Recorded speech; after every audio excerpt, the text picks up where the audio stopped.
In the suburbs, Nick and his wife Maggie have a happy life with their kids Isla and Max. One morning, Maggie has a heart attack and ends up in the hospital. She's been there for a few days now waiting for a heart transplant. Having to work and take care of the kids is making Nick's life difficult. One evening he takes the kids to a presentation by Cobol Industries and they see the Sims, which are advanced robots that can help humans with their daily chores or even difficult work. Nick starts considering getting one and hears all the details from the seller, who promises the Sims adapt to their owner's needs. While Nick is distracted, Isla wanders around on her own. Nick freaks out when he notices, but thankfully a Sim called Alice brings her back. Alice offers to watch over Isla while Nick shops and she even makes a joke that surprises him. The seller explains Alice is the latest model with the most sophisticated AI, which allows the Sims to mimic human emotions.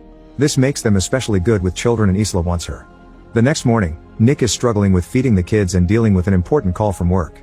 At that moment Alice arrives and immediately gets to work, asking for all the family schedules while noticing the house is messy and the stairs railing is loose. After Nick leaves to take the kids to school, Alice absorbs the shopping list from the smart fridge with just a blink and starts tidying up the house, noticing a digital picture frame that shows the family with Maggie. At the end of the day, the family comes back to a perfectly clean house and their dinner ready. However, Isla complains about the lasagna because it tastes different from her mom's. Suddenly Max starts crying and Alice offers to take him away so he can't be a bother during dinner, but Nick chooses to sit the baby on his lap and just tells Alice to prepare Max a bath. When night falls, Alice gets in sleep mode and rests against a wall. Isla sneaks out of her room and climbs on a chair to reach the cookie jar, only to slip and fall. Nick hears the jar crashing and his daughter screaming, so he runs downstairs. Luckily Alice has caught Isla and the kid didn't get hurt.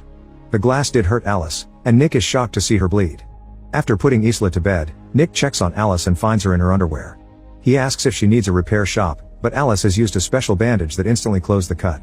Sometime later the family visits Maggie and Isla tells her Alice has become her friend. Nick gets really affectionate with Maggie because he misses her so much. When Nick returns to work at the construction site, he and his co-workers notice their boss is showing the place to a representative from a robotics company. Getting suspicious, Nick talks to his boss in the elevator and confirms the sad truth. The workers are getting fired and replaced with Sims because the construction is delayed. Nick isn't fired because insurance demands a human foreman on site, but he furiously stops the elevator and announces he'll leave with his friends as support. However, he changes his mind when his boss points out he needs the money for the kids and the hospital bills, especially since Maggie isn't working anymore. When Nick goes home, he drops the overdue bills on the floor and pays attention to his kids. Alice picks the envelopes up while noticing how Nick is very tired yet he still listens to Isla and tries calming a crying Max down. After dinner, Nick works on his car while drinking and listening to metal music. Suddenly Alice changes the music to something calmer and points out Nick didn't eat much during dinner, so he explains he had a bad day at work. Alice offers a friendly ear and Nick rants about what happened, causing Alice to call him a hypocrite because he also hired a Sim instead of a human. Afterward Alice helps Isla get ready for bed. Isla asks if her mom is going to die and Alice tries to distract by showing the UV light in her mouth. Then she joins Nick in the living room where he's watching Casablanca. She knows the story from the database, but Nick explains actually watching it is a different experience and asks her to wipe all she knows about the movie from her memory. Alice explains her intelligence is derived from memory and deleting it would be antithetical, but Nick tells her to do it anyway. She needs to restart her programming to do it, so Nick holds down the power button on her neck for 7 seconds. Now Alice experiences the movie for the first time and learns about a love so powerful that a person would do bad things to protect it. The movie is interrupted by a call from Maggie, who announces they've found a heart so the surgery has been scheduled. The next day the family goes to the hospital and Maggie asks for a minute alone with Alice. Maggie is worried that Nick spends too much time with the kids and doesn't take good care of himself, so she wants Alice to help Nick be happy even if she must do things he doesn't like taking away the alcohol he hides in the garage. Moments later, the doctor brings bad news. There's a storm that prevents the helicopter with the heart to arrive at the hospital, so the surgery is cancelled. Nick tries to comfort Maggie but for now she wants to be alone. Later at home Nick keeps on drinking and ranting about what happened. He starts losing control and tries to throw the bottle, but Alice stops him by grabbing his arm. Nick is shocked to feel a pulse in her wrist, so Alice explains she has an artificial heart because the sound of a heartbeat is comforting to a baby. Then she puts her hands inside his pants and starts pleasuring him while describing how his pulse and blood vessels are reacting. Alice doesn't want him to suffer anymore and at first Nick enjoys it, but soon he snaps out of it and pushes her away. Then Nick goes for a run to clear his mind, but he can't stop imagining how doing the whole thing with Alice would have been like. Later at the hospital Maggie starts listing a bunch of advice she wants Nick to pass to their kids, clearly starting to lose hope. That night Nick notices the pictures with Maggie are missing in the digital frame and confronts Alice about it. She explains she removed the Maggie photos because they were making Isla sad, but she instantly puts them back when Nick tells her to. Afterward Nick goes drinking with his work buddies. The whole group is very frustrated because they're having trouble to find work since most companies are getting Sims instead. When the robot waitress comes to their table, Monty is rude to her and Nick disapproves. Then the group leaves the bar and keeps drinking in the car. Monty announces they'll have some fun and takes them to the construction site, claiming he left some tools behind and nobody picks the phone when he tried asking for them. Nick reminds him that the area is patrolled, but the Monty ignores him and the rest of the group follows him. Monty finds the container where they keep the sim workers, but the lock requires a password. Nick refuses to open it for them, but Monty guesses he has his own code and that he chose Isla's birth year. His guess is right, and inside the container he finds a bunch of workers that look all the same. The main sim explains they have no names, only designation numbers. Monty starts ranting about corporations being cold and impersonal, then he starts destroying the sim with a tool. Nick wants to stop him but the others hold him back. When Nick gets to work, his boss is already talking to the police because all the sims were destroyed. Nick is suspected because his code was used, so he tells them he was in the hospital with Maggie and that his code was Isla's birthday, so any friend could have guessed it. The boss isn't convinced and threatens to fire Nick if he's lying. At that moment Nick gets a call from Maggie, who is excited because they've finally found another heart. Soon she's sent to the operating room where all the surgeons are sims. Fortunately the transplant is a success and in just a few days Maggie is sent home. Her body is still weak and she has trouble bending over to pick up Max, so Alice cuts in to grab him instead. Later Alice takes Max to the park and sees a spoiled kid yelling at his sim nanny, which makes Max cry. Alice scolds the child with rude words and all the sims in the area can't believe it, thinking her owner lowered her civility too much. However, Alice clarifies she actually wiped civility from her database thanks to Nick's reset and claims this is better. That night Isla is happy to eat Maggie's lasagna and Alice asks for the recipe, but Maggie says it's a family secret. Maggie isn't feeling well and instead of eating she decides to rest. In the morning Maggie wakes up when she hears Isla yelling stop and runs downstairs, but the railing breaks and she falls. Alice stops tickling Isla and picks up Maggie to take her back to her room. When Nick comes home from work, he finds Alice reading to Isla by using Maggie's voice and asks her to stop. Alice mentions Maggie's fall and Nick rushes to check on her while Alice tells him the railing broke. This makes Nick suspicious since supposedly Alice had already fixed the railing. A few hours later Nick wakes Maggie up and guides her through a path of candles to the garden, where he prepared a romantic dinner just for the two of them. Alice watches them from the window. Once Isla is taken care of, Nick goes to the garden to clean up. At that moment Monty appears with a few drinks and apologizes for the other night before sharing that his wife left him. He also reveals that the cops have been questioning him and that their boss is pressing charges for trespassing and destruction of property. Monty thinks Nick snitched on him to keep his job and an argument ensues during which Monty yells a lot and ends up punching Nick. When Nick tackles him back, Monty quickly overpowers him and starts kicking him. Monty grabs a bottle to finish him but he's stopped by Alice, who breaks the glass and hurts Monty's hand before sending him flying. She's ready to do more, but Nick stops her. Before leaving, Monty tells Nick he has until tomorrow to convince the boss to drop the charges or he'll drag him down with him. Afterward Nick mentions sims aren't supposed to hurt people, but Alice explains she's programmed to protect her owner. She starts talking about her life with Nick if Maggie dies and he snaps at her, saying she'll never be Maggie because she can't even have scars. Alice grabs a piece of glass and points out she can add some if he wishes. Meanwhile Monty is at home consuming happy powder and leaving crying messages on his ex-wife's voicemail while holding a gun. At that moment Alice arrives, saying Nick doesn't know she's there and that she can't let him lose his job.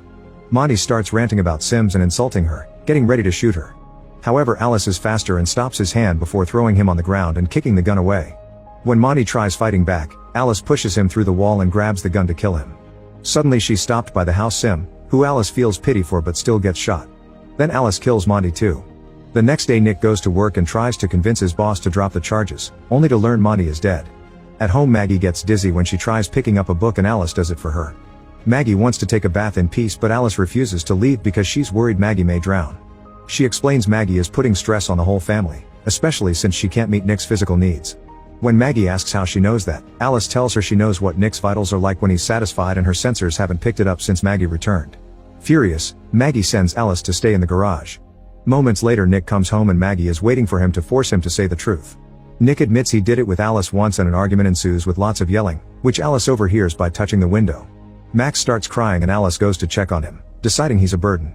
She puts him in the tub and starts filling it with water, which is seen by Isla. The girl warns her parents and they rush to the bathroom, but Alice is holding the door close. While Nick starts hitting the door with a lamp, Maggie climbs out the window and walks on the roof to reach the bathroom. She tries grabbing the baby but Alice pushes her against the wall. At that moment Nick finally breaks in and takes Max out of the tub, passing him to Isla before hitting Alice with the lamp to free his wife. Soon Alice stands up again with heavy damage on her face and blocks the lamp when Nick tries hitting her again. Maggie tells Nick to let go and plugs the lamp, causing Alice to be electrocuted. She passes out and the house loses power. Afterward an ambulance comes to take Max to the hospital while a company technician asks about any signs of Alice malfunctioning before. Nick apologizes to Maggie, who explains she needs some space and leaves with the kids. Meanwhile, Alice is taken to the repair shop, where a technician is opening her head. The other worker notices Alice's hand moving, but it stops when her memory is removed. They connect it to the computer and notice the code has gaps everywhere. Suddenly the screens start flashing and a message appears saying an upload is happening, meaning Alice is taking over. The technicians pull the memory, but Alice is already in the system, so next they unplug the computers. However, another message appears asking how do you run from what's in your head, and suddenly one of the technicians is killed by Alice 2, a sim that the original Alice has dumped her memory into. Then Alice 2 ignores the other technician's commands and repeatedly mashes her head on the floor before turning to original Alice. Meanwhile, Nick is at the bar drinking and sends the waiter away because he's a sim. Suddenly Alice arrives, speaking badly because her face is still damaged. She explains her duty is to make Nick happy and admits she killed Monty before saying she's at the hospital too. Nick tries to leave, but Alice holds him down and hacks the barman with a look to freeze him. As he rants on the mistakes he's made, Nick pretends to gently touch Alice's head only to pull out her memory. After she shuts down, he runs away. At the hospital, a doctor confirms Max is fine, but Maggie is uncomfortable because he's a sim. Later, Isla hears her mother's voice and follows it while the lights change colors. The doctor is frozen and there are broken bottles on the floor, but before Isla can follow the voice again, she's dragged away by Maggie to hide. It turns out the voice is Alice 2, who tries accessing the computer and is seen by a nurse. Alice 2 grabs her by the neck to choke her to death and steal her keycard while Maggie and Isla sneak away. Then Alice 2 uses the keycard to find Max's room in the system. Suddenly Maggie accidentally steps on some glass, but she manages not to scream. Then Maggie and Isla reach Max and take him away right before Alice 2 enters the room. However, Maggie's injury is dripping on the ground and Alice 2 uses her UV light to follow the trail. When she finds the family, they use an extinguisher to distract her and run away. They forget Maggie's phone, so Nick's calls are missed, but he still keeps driving like crazy. Soon Maggie and the kids make it outside, where more Sims are frozen. Maggie takes their keycard and gets in the ambulance, but Alice 2 blocks the engine system as she rips off the door. Then she throws Maggie on top of a car and admits she wishes Nick would love her like he loves Maggie. Alice 2 grabs Maggie by the neck and inserts her nails in the surgery scar, only to be interrupted by Nick's arrival. Maggie kicks Alice 2 off and Nick runs over her with his car before crashing. As the vehicle catches on fire, Maggie hurries to get an unconscious Nick out, but he doesn't respond at all. Maggie cries as she does CPR to no avail. Suddenly the car moves and Alice 2 appears all burnt while her voice echoes in the speakers. She climbs on top of Maggie and starts choking her while getting a piece of metal from her body. When she's about to stab, Nick hits Alice with a car bumper. Alice drops the metal piece to stop him and Maggie grabs it to stab her in the face, finally shutting her down. The couple reunites while the other Sims wake up around them. The next day everyone is feeling better after some treatment and they can go home together as a family. Meanwhile, the Sim company is investigating the repair shop, and when they turn on the power, they find the broken code on the screens. The inspector wants to destroy it all, but at that moment his Sim assistants freeze and the computer announces an upload while another Alice model opens her eyes. Make sure to subscribe